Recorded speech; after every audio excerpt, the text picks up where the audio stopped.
Всем привет! Вы на канале Хлам Знаний. ХЗ, если коротко. А значит, пришло время узнать что-то новое и интересное.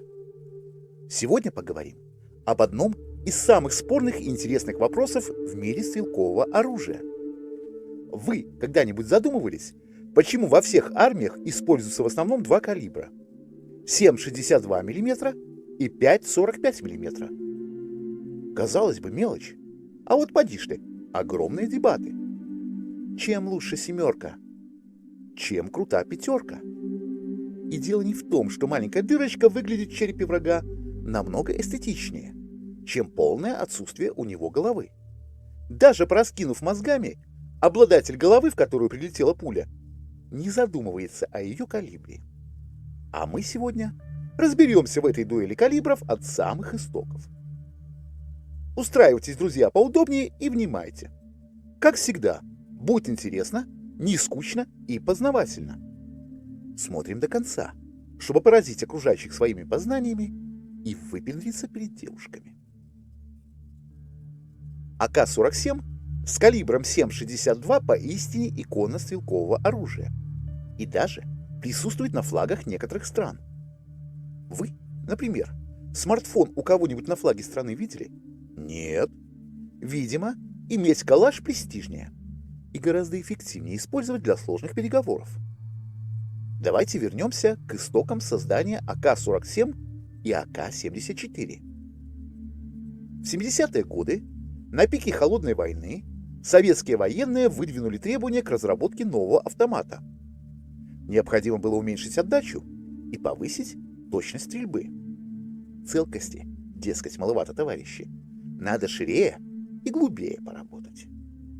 Команда Калашникова решила уменьшить калибр с 7,62 до 5,45 мм.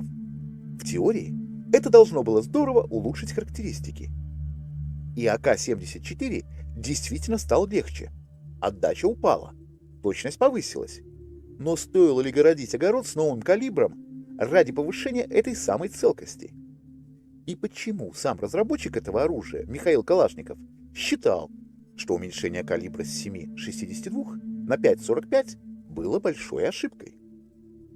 В 20 веке многие армии под влиянием американцев перешли с 7,62 мм на 5,56 мм для наиболее массовой категории оружия – индивидуального огнестрельного автоматического оружия. Ведь американцы в 60-х выпустили свою первую серийную автоматическую винтовку для армии под патрон 5,56 мм. Но в Советском Союзе имелся свой, похожий калибр 5,45 мм. И при сравнении с 7,62 мм у пятерок еще в 50-х годах было выявлено множество серьезных преимуществ. Патроны меньшего калибра обладали лучшей настильностью, кучностью, большей скоростью, медленно теряли свою энергию и летели намного дальше, хоть и испытывали сложность при стрельбе через кустарники и преграды. Последующие разработки решили эту проблему, повысив стабильность полета поражающего элемента. Самое главное – повысить коэффициент бронепробития. Зато попадание пятеркой способно вызвать разрушительный гидродинамический эффект, наносящий жуткие ранения. В отличие от 7,62 мм, когда пуля чаще просто проходила на вылет через тело и оставляла элегантную дырочку, если не встречала кости. Плюс к более легкому весу и меньшей отдаче солдаты могли нести больше пятерок в том же комплекте. 200 патронов 7,62 мм весили ровно столько же, сколько 300 патронов калибра 5,45 мм. Но и импульс отдачи пятерками был намного меньше. А значит, стреляющему калибром 5,45 было проще контролировать отдачу и вести более кучный огонь. И новые пятерки летели на 100 метров дальше, чем семерки. На бумаге выглядит идеально, но Калашников был против. Михаил Калашников считал, что переход на пятерки преждевременный. Потенциал 7,62 мм еще не исчерпан. Он опасался, что армия в будущем останется без оружия с эффективным патроном. И предрекал, что лет через 20-30 забудут о пятерках и создадут новые модификации семерок. И отчасти оказалось, что он прав. Сейчас средства индивидуальной защиты развиваются намного стремительнее, чем средства поражения. Современные бронежилеты 5 класса выдерживают попадание пуль из калибра 5,45 с пулей БС и даже калибр 7,62 с пулей БП. Неудивительно, что сейчас все ведущие страны создают новые патроны калибра именно 7,62 мм и образцы оружия как раз под него. В чем же преимущество семерок?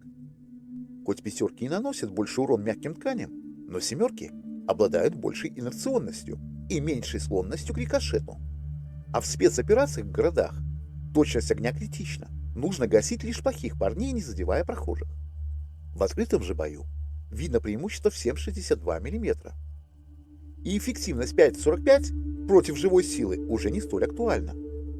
Так что военные во всем мире признали правоту Калашникова и вовремя вернулись к разработкам под 7,62 мм.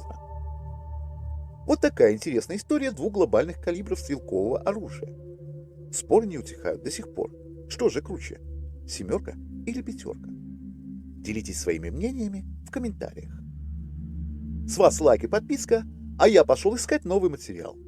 Спасибо, что досмотрели до конца. Будьте здоровы и до новых встреч на канале ХЗ.